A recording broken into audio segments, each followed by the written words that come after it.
দর্শক, আজকে আমি এসেছি চট্টগ্রাম জেলার সীতাকুণ্ড ইকো পার্কে। পাহাড় ঘেরা ঘন জঙ্গল, যেই জঙ্গলে আসলে একাকী বসবাস করাটা খুবই কঠিন।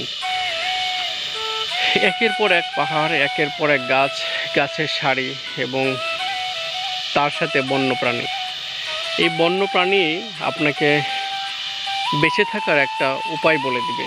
আপনি যেখানেই থাকেন না কেন, আপনি যে কোনো পরিবেশে থাকেন না কেন, আপনি অবশ্যই বন্যপ্রাণীকে অনুসরণ করবেন। এই যে আপনি এক ধরনের একটা শব্দ শুনতে পাচ্ছেন, যে শব্দটা ঝিঝি পোকার শব্দ। এখানে ঝিঝি পোকা আছে প্রচুর পরিমাণে। এই সময়ে মার্চ এপ্রিলের দিকে এখানে প্রচুর ঝিঝি পোকা ডাকে। এই সময়ে এখানে প্রাকৃতিকভাবে এদের একটি থাকে।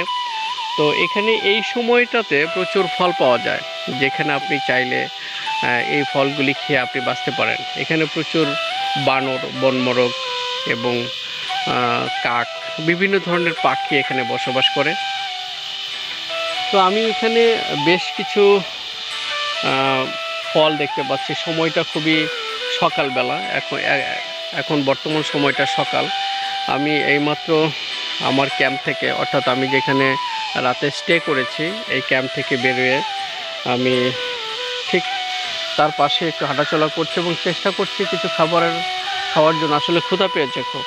তো এই ক্ষুধার সময় আমি আসলে কি খাবো, এই জন্য একটু ঘোরাফেরা করছিলাম।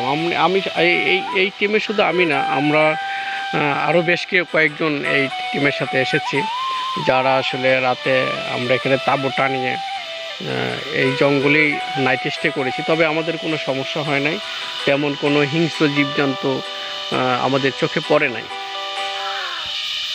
এরকম পরিবেশে আপনাকে খাবারের সন্ধান করতে হবে। তবে তেমন কোনো খাবার না পাওয়াতে এখানে একটা লাল গাছের ফল আমি দেখতে পাচ্ছি।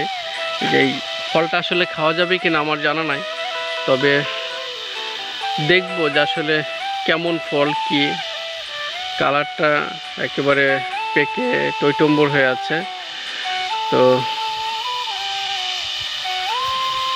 মনে হচ্ছে ভালোই হবে, কিন্তু অনেক সময় দেখা যায় যে সমস্যা হতেও পারে। সেক্ষেত্রে না জেনে শুনে খাওয়াটা ঠিক হবে না। তবে আমি একটাবার খেয়ে দেখাচ্ছি।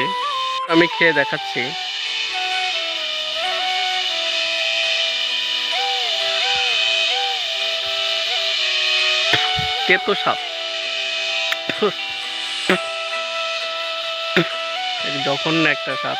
এটা আপনারা কখনো কেউ খাবেন না। আসলে এই ধরনের ফল আমি কোথাও দেখি নাই।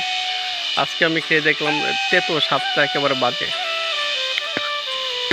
মিষ্টি স্বাদ না হলে আমরা আসলে খেতে পারি না। তবে চেষ্টা করবেন যে বন্য প্রাণী যেই বা পাখি যেই খাবারগুলি খায়, সেই খাবারগুলি খাওয়ার জন্য। তাতে সুবিধাটা হবে কি, যে পাখি তো কোনো বিষাক্ত খাবার খায় না। জঘন্য একটা স্বাদ, এটা মানে মিষ্টি না হলে তো আসলে আমরা খেতে পারি না। তবে আপনারা অবশ্যই চেষ্টা করবেন বন্য প্রাণীকে ফলো করার জন্য, কারণ বন্যপ্রাণী কোনো তিতা বা খারাপ খাবার খায় না। যখন এখানে অবস্থান করছিলাম, রাতেও টুকটাক শব্দ পেয়েছিলাম, যে এখানে কিছু একটা টুপটাপ শব্দ করছে। দেখেন যে এখানে আমাকে ফলো করছে কিছু বানরের দল, যেগুলি খুব সিরিয়াস একটা ইস্যু। কিছু বানরের দল, আপনারা হয়তো ভিডিওতে দেখতে পাচ্ছেন কিনা। দেখেন এই যে বানরগুলি আছে না, বানরগুলি কিন্তু গাছের পাতা খাচ্ছে। এই যে দেখুন বন্ধু ভাই, এই যে বানর, মানে আমাকে ওরা ফলো করছে। যে আমি যে এখানে এসেছি, আসলে তো এখানে মানুষজন তেমন একটা আসে না। ওরা আমাকে দেখে একটু অবাক হয়েছে, জানি না ভাগ্যে কী আছে। অনেক সময় বানর কী করে, যে মানুষের উপরে হামলা করে। সেক্ষেত্রে কিন্তু খুবই এই দেখতে পাচ্ছেন, বানর দেখে মনে হয় আমার দিকে নামছে। আমি একটু ভয়ে স্বতন্ত্র আছি। তবে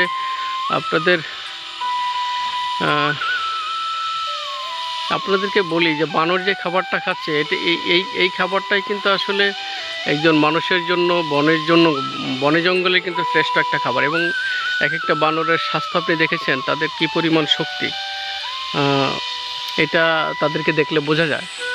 বানর যেই ফলগুলি খাচ্ছে না, এই ফলগুলি কিন্তু মানুষ চাইলে খেতে পারে এবং জঙ্গলে কিন্তু এটা সারভাইভ করতে পারে। দেখেন বানর কিন্তু আমার দিকে তাকাচ্ছে, আমি একটু চলে যাচ্ছি। হাই হাই, কেমন আছো? দেখেন ও কিন্তু ও কিন্তু আমার দিকে তাকাচ্ছে। আমি অবশ্যই একটু ভয় পাচ্ছি, শরীরের লোমগুলি মানে জেগে যাচ্ছে। জানি না, এমন হতে পারে যে ওরা ওরা ওরা আমাদের প্রতি হামলাও করতে পারে।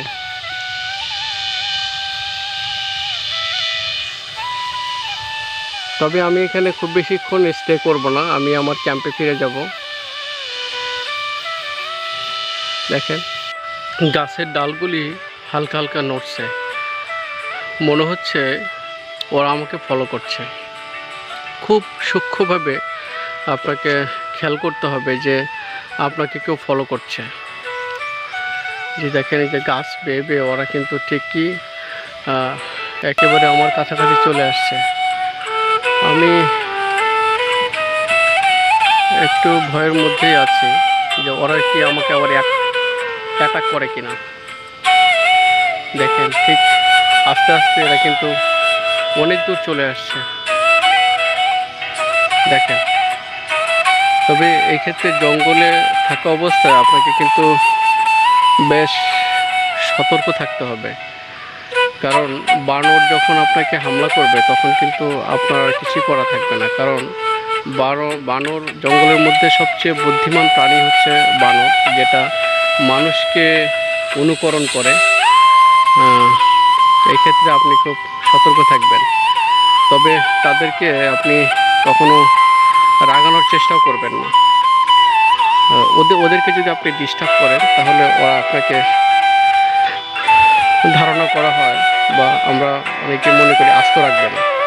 বানর কিন্তু একেবারে মাটিতে নেমে গেছে, তো বোঝা যাবে যে আসলে ওরা কি চাচ্ছে, যে ওরা কি আসলে আমাকে ফলো করছে নাকি ওরা খাবারের সন্ধান করছে। তবে আমার কাছে মনে হচ্ছে ওরা আসলে খাবার সন্ধান করছে। ওদের সাথে থাকলে হয়তোবা আমিও কিছু খাবার হয়তোবা পেতে পারি। তো প্রকৃতি হচ্ছে আপনাকে দুহাত ভরে দিয়েছে। প্রকৃতি আপনাকে যা দিয়েছে আপনি তা প্রকৃতিকে ফেরত দিতে পারবেন না, এবং প্রকৃতি একমাত্র আপনাকে সহযোগিতা করতে পারে, যেটা পৃথিবীর আর কেউ করবে না। এবং নিঃস্বার্থভাবে প্রকৃতি আপনাকে সহযোগিতা করবে, এবং প্রকৃতির প্রত্যেকটা জিনিস, প্রত্যেকটা সৃষ্টি আল্লাহ তাআলা আপনার জন্য সৃষ্টি করেছে, এবং অটোমেটিকলি আপনি সেগুলি পাবেন।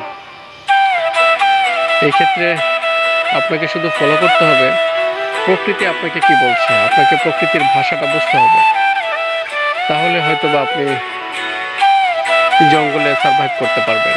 তবে জঙ্গলে সার্ভাইভ করার জন্য আপনার যথেষ্ট মানসিক প্রিপেয়ার থাকতে হবে, মানসিকভাবে আপনাকে বেশ প্রস্তুতি থাকতে হবে। এক্ষেত্রে আপনাকে হতাশ বা নিরাশ হলে চলবে না, আপনাকে সাহসিকতার সাথে আপনাকে সামনের দিকে এগিয়ে যেতে হবে। তবে জঙ্গলে যেটা হয়, যখন ফল বা অন্যান্য খাবার কোনো কিছু থাকে না, তখন কিন্তু আপনাকে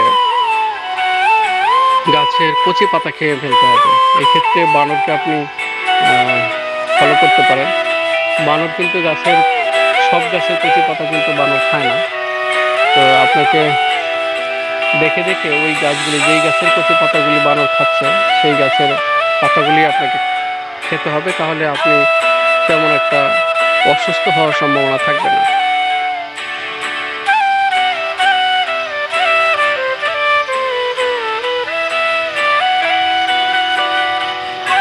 আমি অবশ্য বানরকে অনুসরণ করতে করতে আমি একটা গাছ দেখতে পেলাম, যেটা জঙ্গলে পাওয়া খুব কঠিন। আমার কাছে দূর থেকে মনে হচ্ছে এখানে একটা লিচু গাছ আছে, সেই লিচুটাও কিছু এসেছে, আমি দূর থেকে দেখতে পাচ্ছি। আমি গিয়ে দেখি লিচুটা পাকছে কিনা, পাকলে হয়তো আমি এখান থেকে খাব। এ হচ্ছে একটা লিচু গাছ, কিছু লিচু এসেছে কিন্তু কাঁচা, এটা টক লাগবে। এটা অবশ্য খাওয়া যাবে না, এটা খাওয়ার উপযোগী এখনো হয় নাই, কিন্তু দেখতে পাচ্ছি একটু দূরে বেশ লিচু এসেছে, ভালো কিছুটা লাল হয়েছে, কিন্তু পারতে পারবো কিনা সেটাই বিষয়।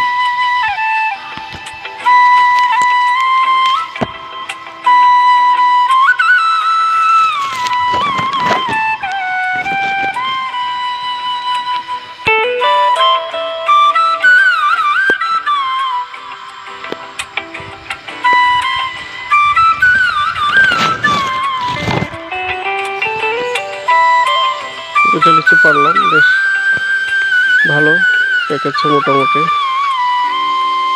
এবারের মতো দেখি এটাই খেয়ে সকালের নাস্তাটা ছেড়ে নিই।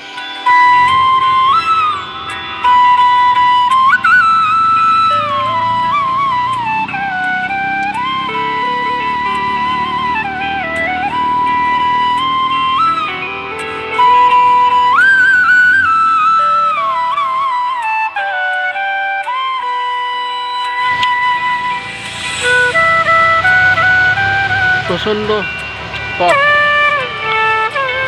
এখনো ফুলফিল পাকে নাই, তবু খাওয়া যায়।